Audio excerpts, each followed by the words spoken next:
Hello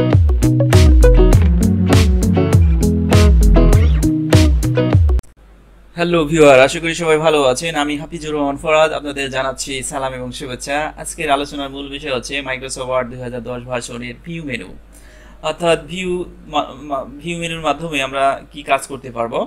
view শব্দের অর্থ হচ্ছিল প্রদর্শন করানো বা শো করানো, আর এই ভিউ মেনুর মাধ্যমে আমরা ডকুমেন্টকে কিভাবে প্রদর্শন করাতে পারি সেই বিষয়টা আমরা এখানে দেখব। তো ভিউ মাধ্যমে আমরা প্রথমত দেখব কিভাবে ডকুমেন্টকে ভিউ করা যায়।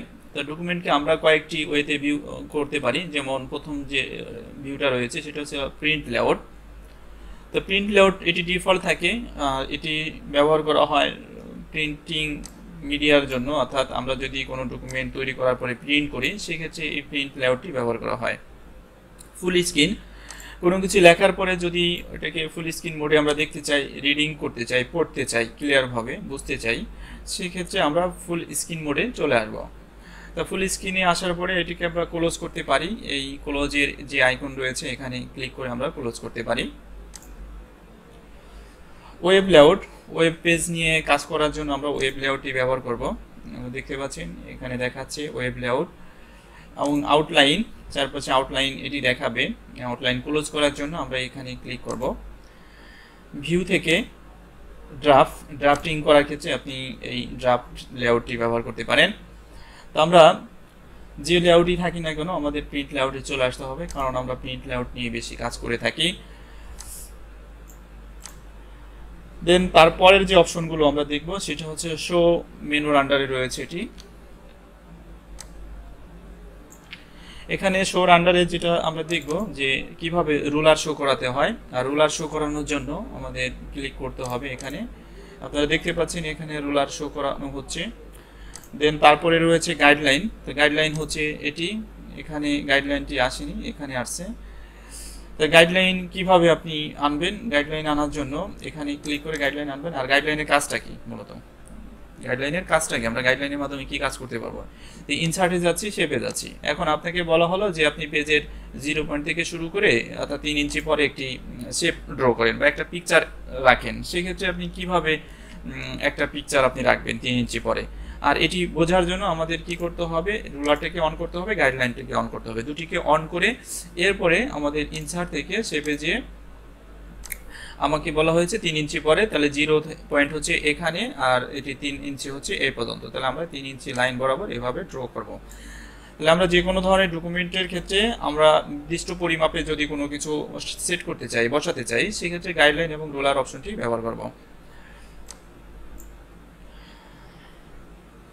ভিউ মেনুর পরের যে অপশন রয়েছে সেটি হচ্ছে নেভিগেশন প্যান। তো নেভিগেশন প্যানের সাহায্যে আমরা ডকুমেন্টের মধ্যে যদি কোনো ওয়ার্ড খুঁজে বের করতে চাই, সেই ওয়ার্ডটি আমাদের এখানে লিখতে হবে। যেমন এএস কথাটা আমি লিখলাম, দেখেন এএস কোথায় আছে সেইগুলো দেখাচ্ছে। এএস খুঁজে বের করার পরে যেটা করতে হয়, যে রিপ্লেস করতে হয়, যেটা আমি হোম মেনুর আন্ডারে অর্থাৎ এখানে ফাইন্ড এবং রিপ্লেসের বিষয় নিয়ে আলোচনা করেছি। আপনারা প্রিভিয়াস ভিডিওগুলো দেখবেন, হোম মেনুর উপরে যে ভিডিওগুলো আমি করেছি। তারপরে যেটা রয়েছে যে এখানে 18টি ম্যাচ হয়েছে সেটা দেখাচ্ছে সে, আর এখান থেকে আমরা ব্রাউজ করতে পারবো। আমার এই যে এখানে যে ফাইলের পেজ রয়েছে এভাবে ধরে ধরে আমরা ব্রাউজ করতে পারবো খুব সহজে। আমাদের এই মাউসের হুইল ঘুরে এদিক দিয়ে আমাদের যেতে হবে না, খুব সহজে আমরা এখান দিয়ে ব্রাউজ করতে পারবো। শোর আন্ডারে রয়েছিল এটি। দেন জুম, ডকুমেন্টের আমরা এখান থেকে ক্লোজ করে দিচ্ছি। তো ডকুমেন্টের কোনো কিছু যদি আমরা বড় বা ছোট করে দেখতে চাই সেক্ষেত্রে আমরা জুম অপশনটি ব্যবহার করব।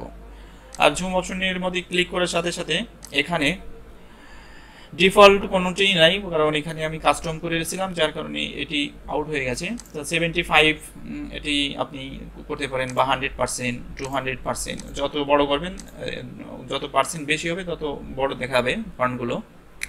পেজ উইথ ক্লিক করলে পেজ অনুপাতে অর্থাৎ এক্সপান্ড হবে। টেক্সট উইথ হোল পেজ, হ্যাঁ, আপনি যেভাবে দেখতে চান এখানে দেখাচ্ছে সেই অনুপাতে এখানে ক্লিক করে আপনি দেখতে পারবেন। মিনি পেজ, একসাথে অনেকগুলো পেজ দেখতে চাইলে সেটা আপনি এখান থেকে দেখে নিতে পারবেন। তা পেজ উইথটা আমি ব্যবহার করছি এখন। পেজ উইথ হলে কি হচ্ছে যে স্ক্রিনে যতটুকু জায়গা আছে ততটুকু জায়গা অনুপাতে এটা এক্সপান্ড হয়। 1 পেজ, 2 পেজ, পেজ উইথ। তো ওয়ান পেজ টু পেজ কি, ওয়ান পেজ হচ্ছে আমরা নিচে নিচে যে পেজগুলো দেখতে পাই, একটার নিচে আর একটা আসে পেজ, এটি গাইডলাইনটিকে অফ করে দিচ্ছি কারণ গাইডলাইন এখন প্রয়োজন নেই। টু পেজে ক্লিক করলে কি হবে যে পাশাপাশি পেজ শো করবে। যে এটিকে আরেকটু বড় করে নিচ্ছি, কন্ট্রোল চেপে মাউসের হুইল ঘুরলে আপনি জুমের কাজটি করতে পারবেন কিবোর্ড থেকে, কন্ট্রোল চেপে মাউসের হুইল। পেজ উইথ যেটা এক্সপান্ড হবে অর্থাৎ স্ক্রিনে যতটুকু জায়গা থাকবে।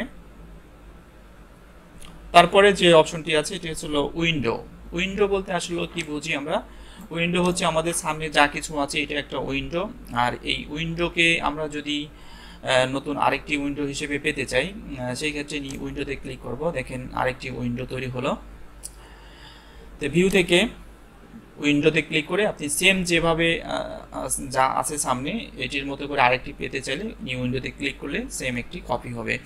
অ্যারেঞ্জ অল, অ্যারেঞ্জ অলে ক্লিক করার সাথে সাথে আমার যতগুলো উইন্ডো আছে সবগুলো অ্যারেঞ্জ হচ্ছে দেখাচ্ছে, সবগুলো ফাইল একটার পর একটা। আবার এটি আগের অবস্থায় আসার জন্য আমরা ম্যাক্সিমাইজ অপশনে ক্লিক করব। ভিউ থেকে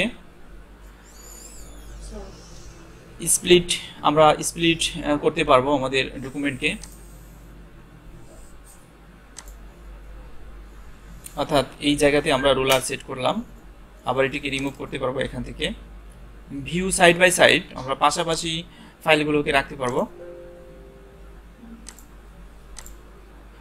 দুটি ফাইল পাশাপাশি আমরা রাখতে পেরেছি। এটাকে জুম মাইনাস করে দেখতে পারবেন আপনারা, ছোট বড় করে নিতে পারবেন। জুম এক্সপান্ড করলাম।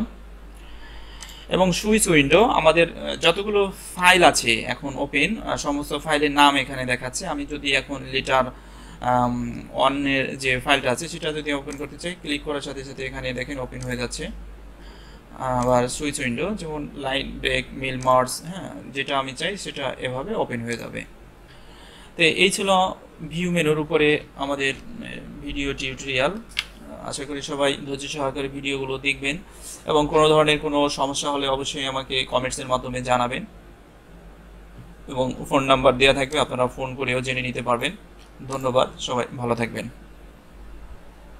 ভিডিও শেষে আপনার কাছে ছোট্ট একটি অনুরোধ করিব, যদি এই ভিডিওটি ভালো লাগে অবশ্যই লাইক, কমেন্ট এবং শেয়ার করে আপনি আপনার বন্ধু এবং বান্ধবীর মাঝে ছড়িয়ে তাদের উপকার করতে পারেন এবং আমাদের চ্যানেলটি সাবস্ক্রাইব করে রাখুন যাতে করে পরবর্তী ভিডিওগুলো দেখতে পান। Thank you.